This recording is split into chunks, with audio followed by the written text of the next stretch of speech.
Hello বন্ধুরা, তোমরা সবাই কেমন আছো? তো বন্ধুরা, আশা করি তোমরা সবাই ভালো আছো। শুক্লাস বেঙ্গলি গরমাতে সবাইকে স্বাগত।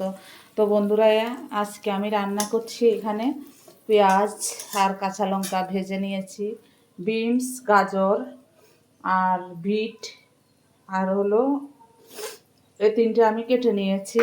আর এখানে একটু শোল মাছের তেল আছে, একটু ডিমও আছে, এটা দিয়ে দিলাম।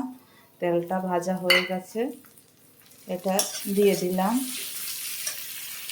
আবার 3 পিস মাছও আছে, এগুলো আমি দিয়ে দেবো। এই যে ভেজে রেখেছি।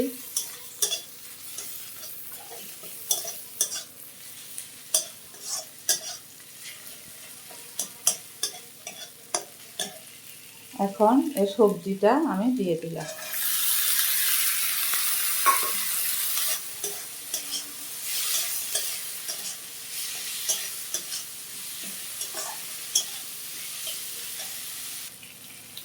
তো বন্ধুরা, নুন হলুদও দেওয়া হয়ে গেছে। দেখো, বিনস, গাজর, বিট ভাজা ভাজা হয়ে গেছে। মাছের তেলটা এখন আমি জল দিয়ে দিলাম, ভালো করে সিদ্ধ হয়ে যাবে। আর এই যে 3টে মাছ ছিল সেটাও দিয়ে দিলাম, সিদ্ধ হবে ভালো মতো, একবারে দিয়ে দিলাম। তো বন্ধুরা, সবজি দিয়ে মাছের তেল হয়ে গেছে। এখন আমি একটু ধনেপাতা ছিটে দিলাম, তাহলে ফ্লেভারটাও খুব ভালো লাগবে, খেতেও খুব ভালো লাগবে। তো বন্ধুরা, আমি নামিয়ে নিলাম, গ্যাসটা অফ করে দিলাম। ভালো লাগবে like, share, comment, subscribe, notification করে দেবে।